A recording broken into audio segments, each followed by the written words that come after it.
हरे कृष्ण। ग्रंथराज श्रीमद्भागवतम की जय। श्रील प्रभुपाद की जय। श्रीमद्भागवतम कथारूप अध्याय 152 भूमि गीत 12वां स्कंद। राजाओं को अपने ऊपर आधिपत्य स्थापित करने के लिए संघर्ष करते देखकर भूमि देवी ने हंसते हुए कहा, जरा इन मूर्खों को तो देखो, जो मृत्यु के हाथों की कठपुतली होते हुए भी मुझे जीतने की आशा कर रहे हैं। यहाँ तक कि सर्वाधिक विद्वान शासकों को काम वासनाओं के कारण विफलताओं और हताशाओं का मुख देखना पड़ा है। यहाँ तक कि सर्वाधिक विद्वान शासकों को काम वासनाओं के कारण विफलताओं और हताशाओं का मुख देखना पड़ा है। काम से उत्तेजित होकर उन्होंने हाड़ मांस के इस शरीर से अनेक आशाएं रखी, जबकि ये शरीर जल में उठने वाले बुलबुलों के समान क्षणभंगुर है। सत्ता में बने रहने के लिए राजा अथवा नेता को आत्म अनुशासन की आवश्यकता होती है और इसके लिए उसे त्याग और तप करना पड़ता है। उन्हें अपने मंत्रियों, पार्षदों तथा प्रजा को अपने नियंत्रण में रखने के लिए निरंतर प्रयत्नशील रहना होता है।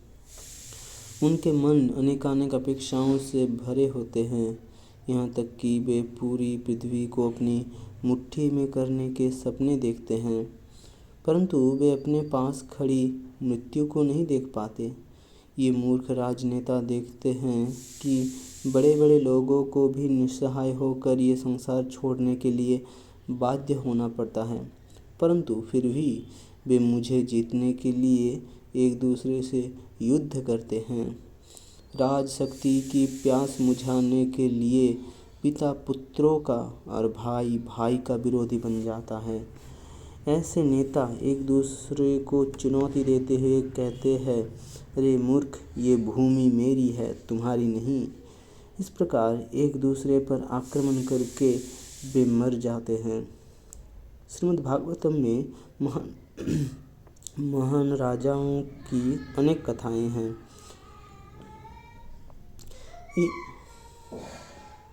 श्रीमद्भागवतम में महान राजाओं की अनेक कथाएं हैं। इन कथाओं का उद्देश्य केवल उनकी वीरता के कारनामों का बखान करना नहीं है। निश्चित ही उनकी वीरता उल्लेखनीय है, परंतु सुखदेव गोस्वामी का प्रमुख उद्देश्य हमें ज्ञान एवं वैराग्य की शिक्षा देना है।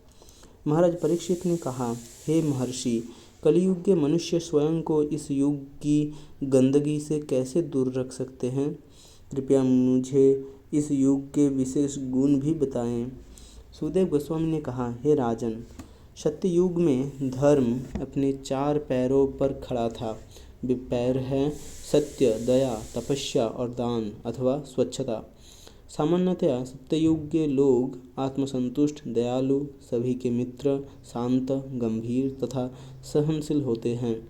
वे आध्यात्मिक प्रगति करने के लिए गंभीर प्रयास करते हैं और स्वयं में ही आनंद लेते हैं। त्रेता युग में धर्म के ये चारों पैर छोटे होकर 3/4 तक रह गए। अधर्म के 4 पहलुओं झूठ, हिंसा, असंतोष तथा कलह ने धर्म को प्रभावित करना आरंभ कर दिया। इस युग में समाज 4 वर्णों में विभाजित हो जाता है, परंतु अधिकांश लोग ब्राह्मण होते हैं। लोगों की ना तो हिंसा में और ना ही इंद्रिय भोगों में अधिक रुचि होती है। द्वापर युग में धर्म के चारों पैर घटकर आधे रह जाते हैं। 4 वर्णों में से अधिकांश क्षत्रिय और ब्राह्मण होते हैं। इस युग के लोग नेक होते हैं और प्रसिद्धि के लिए लालायित रहते हैं। वे वेदों का गहन अध्ययन करते हैं, ऐश्वर्यपूर्वक अपने बड़े परिवारों का पोषण करते हैं तथा पूरी शक्ति से जीवन के सुख लूटते हैं। कलियुग के आरंभ में धर्म के केवल 1/4 पैर रह जाते हैं और धीरे धीरे लड़खड़ाते हुए वे पूरी तरह टूट जाते हैं। इस युग के लोग लोभी, दुर्जन, निर्दयी होते हैं तथा अकारण ही एक दूसरे से झगड़ते हैं। इस युग में अधिकांश लोग शूद्र और चंडाल होते हैं। प्रकृति के 3 गुण सर्वत्र विद्यमान हैं और किसी व्यक्ति के मन का अवलोकन करके उन गुणों के प्रभाव का अनुमान लगाया जा सकता है। किसी व्यक्ति के मन का अवलोकन करके उन गुणों के प्रभाव का अनुमान लगाया जा सकता है। चारों युगों में इन 3 गुणों का प्रभाव देखा जा सकता है। प्रत्येक युग में गुणों के आधार पर दूसरे युगों के लक्षण भी देखने को मिल सकते हैं। उदाहरण के लिए, यद्यपि कलियुग में प्रमुख रूप से तमोगुण का वर्चस्व है, सत्वगुणी कार्य करने से कलियुग में भी सीमित समय एवं स्थान में सत्ययुग की स्थापना की जा सकती है। जब मन, बुद्धि और इंद्रियां दृढ़तापूर्वक सतोगुण में स्थित होती है, उस समय समझना चाहिए कि सत्ययुग है। जब लोग अपने कर्तव्यों के प्रति निष्ठ रहते हैं, परंतु उनका उद्देश्य प्रतिष्ठा, यश आदि होता है, तो उस समय रजोगुण की प्रधानता होती है। वह त्रेता युग है। जब रजो तथा तमोगुण की प्रधानता से लोभ, असंतोष, मिथ्या अहंकार, कपट तथा द्वेष स्पष्ट दिखाई देने लगता है, तो उस युग को द्वापर युग समझना चाहिए। जब धोखाधड़ी, आलस, झूठ, हिंसा, हताशा, शोक, मोह, भय और निर्धनता की प्रधानता होती है, तो उसे कलियुग समझना चाहिए। कलियुग के प्रभाव से लोगों की दूरदृष्टि कम हो जाएगी और वे पेटू, कामुक तथा निर्धन रहेंगे। स्त्रियां चरित्रहीन होकर एक पुरुष से दूसरे के पास भटका करेंगी। नगर चोरों से भर जाएंगे। वेदों पर केवल नास्तिकों की टीकाएं ही उपलब्ध होंगी।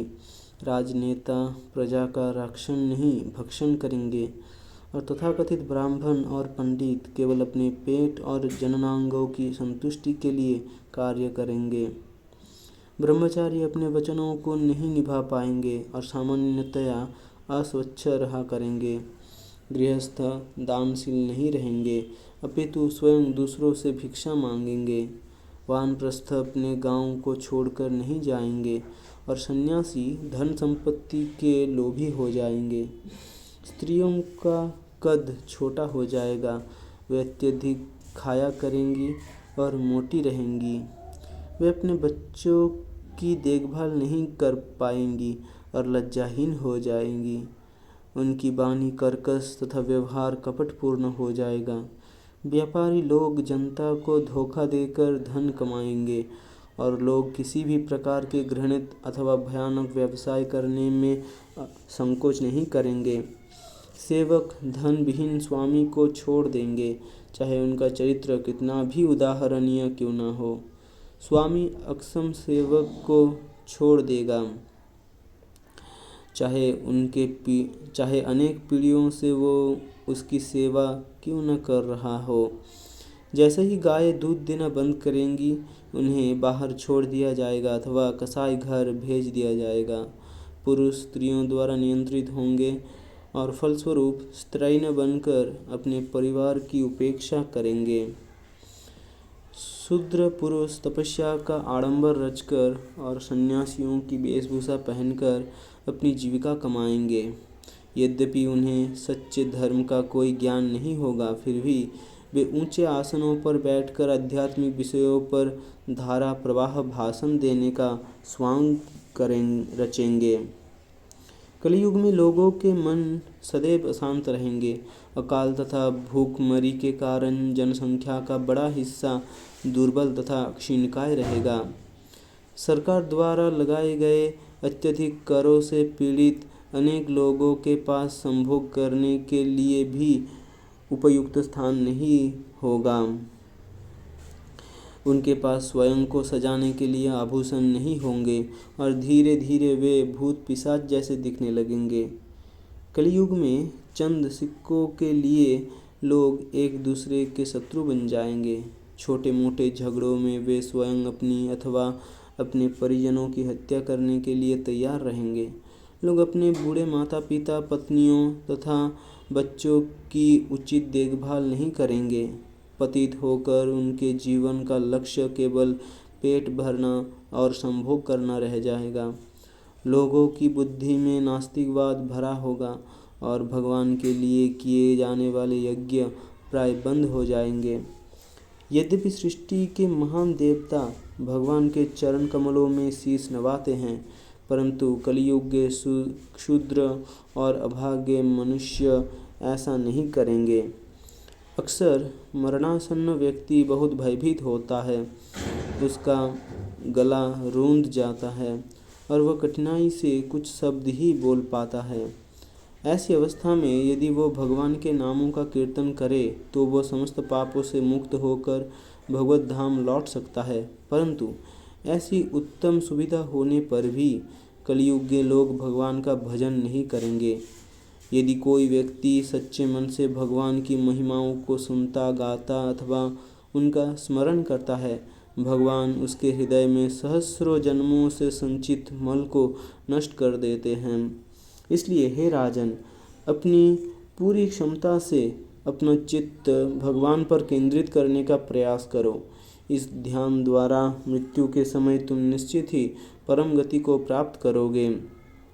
यदि मृत्यु के समय कोई व्यक्ति भगवान पर ध्यान करता है तो भगवान उसके हृदय में उसके शाश्वत आध्यात्मिक स्वरूप को प्रकट करते हैं।